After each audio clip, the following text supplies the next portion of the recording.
मेटी। आमतौर पर बेटियों को विरासती जायदाद में उनका शरई और कानूनी हिस्सा क्यों नहीं दिया जाता? मेटो। इस मामले में हकायक बहुत अफसोसनाक हैं।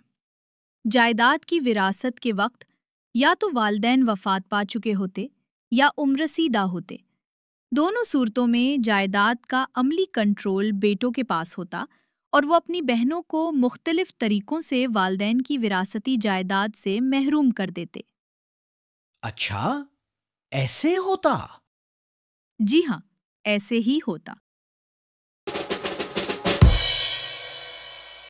मीटो एंड मेटी की करारी बातें सुनने के लिए हमारे चैनल को लाइक सब्सक्राइब और शेयर करें।